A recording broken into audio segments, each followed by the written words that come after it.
Breaking news, Nigerians. 2023 general elections.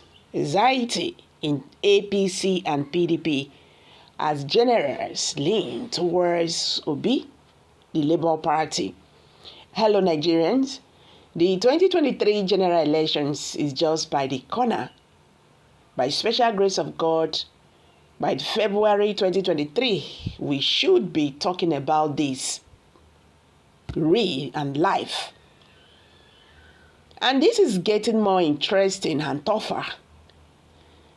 About 78 days to the 2023 presidential election, the ruling All Progressive Congress, APC, and the opposition People's Democratic Party, PDP, are still uncertain whom the former military generals are supporting for the presidency. Since 1999, the retired generals have played a role in who becomes the Nigerian president. In 1999, the retired general decided that the former military head of state, General Olusegun Obasanjo, should become the president, even when the democratic culture was against it. Obasanjo, on the platform of the People's Democratic Party, defeated Chief Olu of AD/APP, the preferred candidate of the democratic culture. Since then, the retired generals had decided have decided who becomes the president of the country. In 2003, Major General Muhammadu Buhari retired, squared it up against then President Obasanjo in the second term. Buhari did the same against the late Umaru Musa Yar'Adua and Goodluck Jonathan in 2007 and 2011, respectively. In 2015, General Buhari recorded an upset when he defeated the incumbent Jonathan and repeated the same feat against Atiku Abubakar in 2019. Unlike previous elections, in which two major political parties dominated the pool, things have changed as the political space has widened to accommodate more parties and candidates. 18 political parties and their candidates are jetting to succeed Buhari, but the race has been reduced to a 4-horse race. They are Peter Obi, running on the platform of the Labour Party, Bola Tinubu, All Progressive Congress, APC, Atiku of the opposition party, PDP, and Rabiu Kwankwaso of the New Nigerian People Party, NNPP.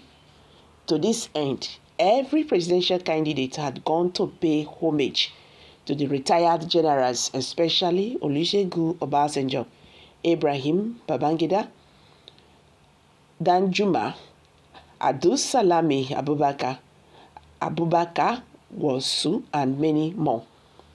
A chieftain of the APC and the former Minister of Works and Housing, Chief Adeisi, in a previous interview said the military had always had their hands in who becomes the president of the country. He said there has never been 100% zoning in any election in Nigeria. In 1999 and 2003, Alex Ekweme contested against the former president Olusegun Obasanjo. In 2011, Abubakar Atiku contested against President Jonathan. The issue of zoning does not matter at all for anybody who is a serious contender. You can still contest. The party can never, and the Constitution does not allow discrimination to that level. You cannot say we have zoned and only that area would bring candidates. It is not like that. Everybody who believed there was decision to zone to the southwest in 1999 is not correct, because the original structure of G37 was led by Ekweme and no Yoruba man was at the forefront of that struggle at that time. Bola Ige also joined them later, but the main actors that fought against the national structure, apart from the NADECO, was the G37, and it was coordinated and managed by the Ekweme. When it came to decision making, Ekweme and Shagari were presidents, and the vice presidents were seated by the military. When the military wanted to give back, they would give it to people they drove away from the government. They believed it would be dangerous. That is why they decided to give it to someone who was part of them. That was why they gave it to Obasanjo, who can protect them. There is an underlying decision-making process in Nigeria that is not known to all of us. Everybody wants to protect himself. How do you allow someone that is perceived as your enemy to take over the government of the country? And the power of the presidency is too enormous to be toyed with. Everybody is being careful. Probably in the next 10 years, most of the generals who participated in the coup would have gone. Maybe Nigerian would have been more stable. They are still very predominant in the government of Nigeria. They cannot excuse themselves. They cannot pretend that they don't care. They must care.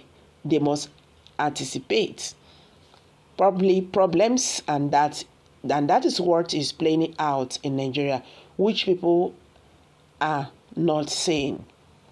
But it will take time for them to exist, and there will be a fresh set of people who did not participate in all the atrocities the military had committed since 1966.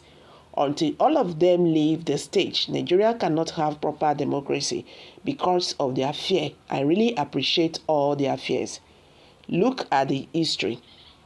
They forseated some people. They removed them from power. They gained grants. They have oil blocks, and they are now ready to determine who is going to succeed them, or who is going to be president of Nigeria. And you want them to give it to somebody they don't trust. It is difficult. So according to a source, ahead of the 2023 polls, the retired generals have, zeroed on a candidate, and Olusegun Obasanjo is the one communicating to Nigerians. Chief Olusegun has spoken highly of the Labour Party's presidential candidate, Peter Obi, even though all other major presidential candidates have visited the generals.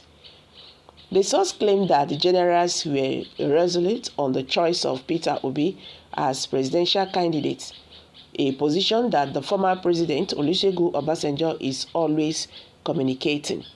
The source said, Obasanjo represents the generals, and if you listen to and read what Obasanjo says, it indicates that the generals have endorsed Peter Obi. The former president had always warned the Independent National Electoral Commission, INEC, not to conduct an election that would not be generally accepted. The general's position, as communicated by Obasanjo, is that the Labour Party candidate Peter Obi stands a better choice, a chance to change the fortunes of this country. A retired general told Sunday Telegraph that you don't expect all the generals to speak on the same issues at the same time. They have taken a position, and their position is being communicated by Chief Olusegun Obasanjo. So that means generals are in support of Peter Obi presidency. Guys, let's hear from you. Thank you.